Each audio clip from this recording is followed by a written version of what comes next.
Diamond Harbour Lok Sabha কেন্দ্রের ISF প্রার্থী মজনুল লস্করের গাড়ি ভাঙচুরের অভিযোগ তৃণমূল কংগ্রেস আশ্রিত গুন্ডা দুষ্কৃতের বিরুদ্ধে।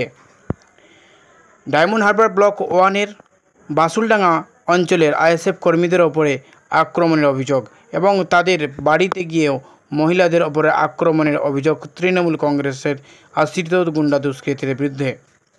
সেই চিত্রই দেখাচ্ছি কি বলছেন আইএসএফ প্রার্থী ডায়মন্ড হারবার লোকসভা কেন্দ্রের মজনুল লস্কর। আমার ঘরে দৌড় নি ভালো করে, আমি গরিব মানুষ খেতে পাই না, তো দৌড় করবো কি করে আর জাল্লা করবো কি করে? যদি আমার ঘর ভিতরে গেছে, আমি মেয়ে ছেলে 4-5 দিন ধরে গেছে না ইজ্জত না, তাহলে আমি কি করবো? আমি কি বেটা ছেলে তাদের সাথে লড়তে পারবো বলো? কেন এরকম নারী নির্যাতন হচ্ছে? আমার একটা কচি বউ আছে, আমি আছি, কেন এরকম হচ্ছে? আর স্বামী তো কারোর অন্যায় করে না, বা আমার দেওয়ার তো কারোর অন্যায় করে করে বেড়ায় না, কেন এরকম হচ্ছে? এত বড় ছুরি বার করেছে আমার রাস্তা দিয়ে, এখান থেকে খুঁজে খুঁজে গিয়ে হয় না, আমার রাস্তায় চলে গেছে, আমার বাড়ি একদম ধারে করে, আমি কি করব? এইবার ব্যাপারটা শুনুন, যেটা হচ্ছে এখানে এই ডায়মন্ড হারবার থানার পুলিশের সন্ত্রাসে পুলিশের একাংশ এত সন্ত্রাস চালিয়েছে, আইএসএফ কর্মীদেরকে ঘরে থাকতে দিচ্ছে না, তাদের নামে মিথ্যা কেস দিয়েছে, তিনটে এক একজনের নামে 8টা 10টা 12টা করে কেস দিয়েছে। এই ডায়মন্ড হারবার থানার ওসি পুলিশের একাংশ মিলিয়ে ফলস কেস দিয়েছে এবং সেই আইএসএফ এর কর্মীরা এখন প্রায় ঘর ছাড়া। সেই সুযোগে রাত 1টা থেকে প্রায় 4:30 পর্যন্ত বাসুলডাঙ্গা অঞ্চলের প্রতিটা বুথে মহিলাদেরকে রাত্রে তুলে নিয়ে যেতে চেয়েছিল, কারণ তাদের বাড়িতে পুরুষ নাই।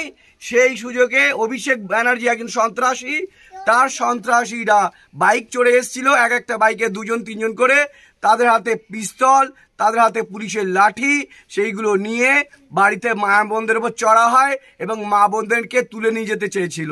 তাই তো?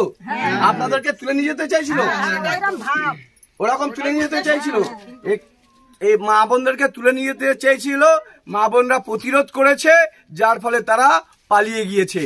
আজকের আমরা এখানে এসেছি, এখানে এসে সমস্ত আমরা প্রতিটা বাড়িতে যাব, যেসব বাড়িতে তারা হামলা চালিয়েছে, যেসব মায়েদের ওপর রাত্রে টেনে নিয়ে যেতে চেয়েছিল, সন্দেশখালী করতে চেয়েছিল, আমরা প্রতিটা বাড়িতে যাব। আমাদের এই দেয়ালে লেখা ছিল, সব মুছে দিয়ে গেছে তৃণমূলের লোকেরা। এটা কার নাম লেখা ছিল? আইএসএফ এর মজনুল লস্করের। রাতের অন্ধকারে ওরকম করে গিয়েছে, আমরা কিছু বুঝতে পারিনি। এই দেখো, এই যে লেখা ছিল, কি হয়েছিল ঘটনাটা? রাত্রে কি করতে এসেছিল ওরা? রাত্রে কি করতে এসেছিল তাও তো আমরা কিছু, আমরা ঘুমিয়ে আছি, ওরা কেন করেছে, কি কারণে, এটা কি না মুছেছে আমরা কিছু জানি না। এটা মুছে দিল কেন? মুছে দিল কেন এবার ওরাই জানে, আমরা কি করে বলবো? আমরা আইএসএফ এর দল, আমরা আইএসএফ লেখা ছিল, সেই জন্য মুছে দিয়ে। আপনাদেরকে কি তুলে নিয়ে যেতে চাইছিল? ইজ্জতে হাত দিতে চাইছিল কি? হ্যাঁ, ইজ্জতে হাত দিতে চাইছিল। হ্যাঁ, আপনাদেরকে ওরা থানার পুলিশ অভিষেকের নেতৃত্বে আমাদের স্বামীদের নামে মিথ্যা কেস দিয়ে 2-3টে করে বাড়ি ছাড়া করেছে। বাড়ি ছাড়া করার পরে রাতে সেই সুযোগ নিয়ে আমাদের বাড়িতে এসে আমাদের উপরে অত্যাচার চালাচ্ছে। তুলে নিয়ে যাওয়ার প্ল্যান ছিল, নিয়ে যেতে পারেনি। তুলে নিয়ে যাওয়ার জন্য গেট ফেট ভাঙচুর করেছে এবং আমাদের উপরে অত্যাচার করার ওদের ইচ্ছা ছিল, কিন্তু সেটা পেরে উঠেনি। পারেনি কেন? পারেনি, আপনারা প্রতিরোধ করেছিলেন? আমরা প্রতিরোধ করেছিলাম, উঠে পড়েছি মা বোনের একটু বেরিয়ে করতে, তারপরে চাচামেচি করে তো ওরা পালিয়ে গেছে। হ্যাঁ, অ্যাকচুয়ালি আপনাদেরকে নিয়ে যেতে কি বাজে কাজ করার ওই উদ্দেশ্যে, তাই তো? বাড়িতে ছেলেরা নেই, আমরা বলছি তো বাড়িতে ছেলেরা নেই, কেন এরকম করতে আসছে? এই বেরো, এই দরজা খোল বলে লাঠি চার্জ করছে, অনেক রাস্তা দিচ্ছে, ঘর মারছে, বাঁধে দিচ্ছে, ভাষা দিচ্ছে, এত খিস্তি দিচ্ছে। মুখে বলাও যাবে না, বলা যাচ্ছে কালকে মুছবি, আজকে সব দেয়ালগুলো মুছবি, বাজে ভাষা দিয়ে বলছে, কালকে দেয়ালগুলো সব মুছে ফেলবি।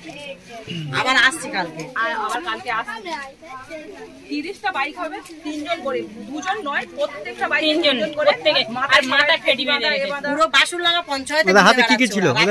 ওদের হাতে কি পিস্তল ছিল, বাইকে বোম ছিল, ব্যাগে বোম ছিল, পুলিশের লাঠি ছিল, পুলিশের লাঠি। পুরো বাসুলডাঙ্গা পঞ্চায়েতে রাতে রাতে ওরা প্রত্যেকটা গ্রামে এরকম করছে, শুধু মরুইবেড়িয়া নাই, কবিরা, গুরুদাসনগর, প্রত্যেকটা গ্রামে গিয়ে করছে, প্রত্যেকটা মা বোনের উপরে হামলা চালাচ্ছে। গুরুদাসে কি হয়েছে? গুরুদাসনগরে একজন আইএসএফ প্রার্থী ছিল, কুলপি লোকসভার, হ্যাঁ, সিরাজগঞ্জ বিধানসভার প্রার্থী ছিলেন উনি। সিরাজ গাজী। তার বাড়ি ভাঙচুর করেছে, পাঁচিল, এমনকি পাঁচিল ভেঙে বাড়ির ভিতরে ঢুকেছে, ঢুকে দুতলায় সব কাঁচ দেওয়া ছিল, তারাও দরজা খোলেনি। তারপরে রেল লাইনের ইট দিয়ে সব কাঁচগুলো ভেঙে ফেলেছে। অনেকক্ষণ ধরে অনেক চেষ্টা করেছে। অ্যাকচুয়ালি আপনাদের স্বামীরা তো বাইরে রয়েছে, মিথ্যা কেস দিয়েছে বলে। তাহলে ওই অভিষেকের এই যে এখানকার উপপ্রধানের নাম কি? সুজা সাপুই। ও কি রাত্রে ছিল? হ্যাঁ, ওই একদম প্রথমে থাকে। সুজা সাপুই ছিল, রাত্রে এসেছিল।